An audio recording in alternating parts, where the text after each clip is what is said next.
යවන්න එපා හාමුදුරනේ කවදාවත් ගිහියෙක් ගබඩා කාමරයකට යමු. ඇයි? එළියට ඇවිල්ලා කියනවා කිරිපිටි ගොඩ ගහලාලු. මේ සාසනික දේවල් දිහා බලලා හූල්ලන්න එපා කවදාවත්. ඔය වෙනදුනි මේ ලැබෙන්නේ හාමුදුරුවන්ටම නෙමෙයි. මේ බුදු හාමුදුරුවන්ට ලැබෙන දේවල්. ශාසනයට ලැබෙන දේවල්. ඒවා නවත්තන්න වළක්වන්න පුළුවන්. රුවන්වැලි සෑයේ දවසට කිරි ආහාර ට්‍රැක්ටර් කීයක් විසිකනවද? කීයක් අයින් කරනවද? ඒ ලැබීම නවත්තන්න පුළුවන්ද? අසංඛේයව කල්ප ලක්ෂ 4ක් පාරමිතා පුරපු උත්තමයෙකුගේ ශ්‍රාවකයන්ට ලැබෙන්නේ මේ පිනතුනි මහා සංඝරත්නයට එහෙම ව්‍යාපෘති නැහැ. මේ අපි කවුරුත් මේ අනුන්ගෙන් වළඳන මිනිස්සුනේ හාමුදුරුවෝ. මිනිස්සු දෙන දාන ටිකෙන් යැපෙන්නේ. ඔය ඇත්තෝ දෙන සිවුර පරිභෝජනය කරන්නේ. මිනිස්සු බොහොම ශ්‍රද්ධාවෙන් දෙන දේවල් පාවිච්චි කරන්නේ. මිනිස්සු ශාසනයට පුදුන දේවල් වලින් පන්සල් හදන්නේ.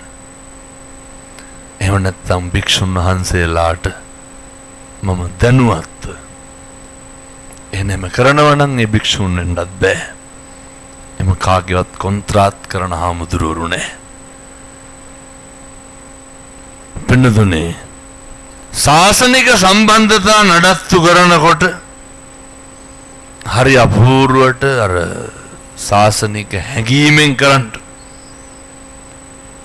කවදාවත් එදිරිවාදිකම් පිරිගමා ගන්න උමනාවෙන් එහෙම කරන්න නරකයි.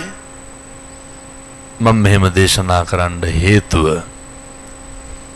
සංසාරේ කවදනම් අපි ආය භික්ෂුන් වහන්සේලා විශේෂ දුප්පත් අම්මලා තාත්තලා විශේෂ ඔය වැඩිහිටි නිවාසයකට ළමා නිවාසයකට ඔය පිං සිද්ධ වෙන කටයුතු කරන්නද? කවදා දේවල් දිහා බලන්නද? එනිසා සත්පුරුෂ පින්නතුනේ කාලෙකින් ලැබිච්ච මනුෂ්‍ය ආත්ම භාවය තුල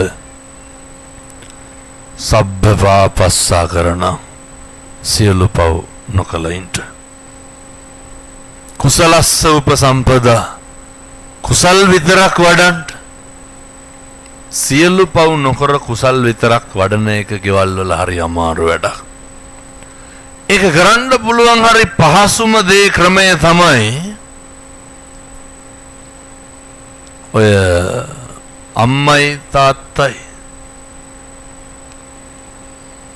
ඔය අම්මගේ තාත්තගේ ගෙවල් වල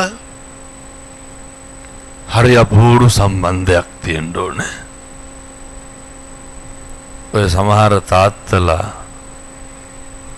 බීලාවිල් මේ ඉන්න හැම අම්ම කෙනෙක්ම ගුටි ගාලා කුණු හරපෙන් බැනුම් අහලා ඇති.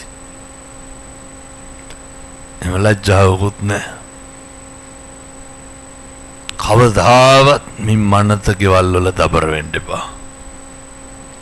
මේ දරුවෝ ඉස්සර අම්මට කුණු හරපෙන් බයින්නද? තමන්ගේ බිරිඳට දරුවන්ගේ අම්මට දරුවෝ ඉස්සරහ කුණු හරපෙන් බයිනෝ. කොච්චර බයිනවද?